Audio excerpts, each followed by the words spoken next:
হয় স্যাৰ কেনেকুৱা পালে আমাৰ ৰঙিয়া কলেজত আহি মই কলেজ নহয় এখন আশ্ৰমত অহাৰ দৰে লাগিলে আচলতে হয় ইমান গ্ৰীনাৰী থকা সেউজীয়া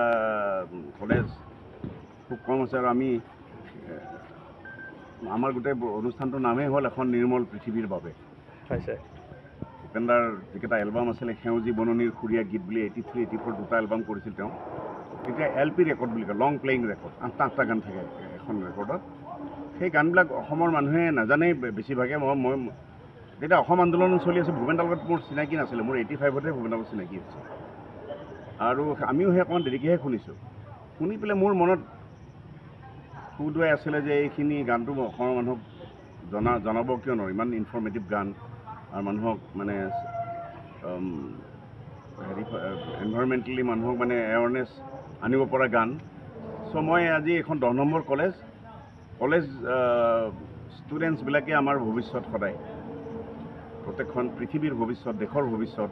গতিকে ষ্টুডেণ্টছবিলাকেই পৃথিৱীখন বচাব লাগিব পৃথিৱীখন সেউজীয়া কৰি ৰাখিব লাগিব আৰু ইয়াত আচলতে গাবই নালাগে কাৰণ গোটেইখন সেউজীয়াই হৈ আছে ৰঙিয়া কলেজ সেইটো কাৰণে মই প্ৰিন্সিপাল ডাঙৰীয়াক মই ধন্যবাদ জনাইছোঁ ডক্টৰ শইকীয়াক হয় মই সুধি দিওঁ হয় এতিয়া প্ৰিন্সিপাল ডাঙৰীয়াক মই ইণ্টাৰভিউ ল'ব খুজিছোঁ যে প্ৰগ্ৰেমটো চাই কেনে অনুভৱ হ'ল প্ৰথমতে মই আপোনাক গোটেই ৰঙিয়া কলেজ পৰিয়ালৰ হৈ আপোনাক ধন্যবাদ জনাইছোঁ আপুনি এইটো এটা সুন্দৰ পৰিৱেশ সজাগতা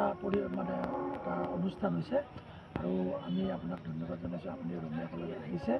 আৰু আমি ৰঙিয়া কলেজৰ ইতিমধ্যে আমাৰ আপুনি পৰিৱেশটো দেখিছে আমি ইতিমধ্যে সজাগ তথাপিও আমি ছাত্ৰ ছাত্ৰীসকলক সজাগ কৰিছোঁ তেওঁলোকে নিজৰ গাঁওবিলাকতো এই পৰিৱেশটো ৰক্ষা কৰাৰ চেষ্টা কৰিব লাগে আৰু যিবিলাক আমাৰ প্ৰাকৃতিক যিবিলাক নদীকে আদি কৰি জান জুৰি সকলোবিলাক পৰিষ্কাৰ কৰি ৰাখিব লাগে গতিকে পুনৰবাৰ মই সকলোকে ধন্যবাদ জনাইছোঁ আৰু আজিৰ এই পৰিৱেশ প্ৰগ্ৰেমটোৰ কাৰণে মই সদায় ধন্যবাদ জনাই আমাৰ ঘৰৰ পৰা বিদায় দিছোঁ thank you very much thank U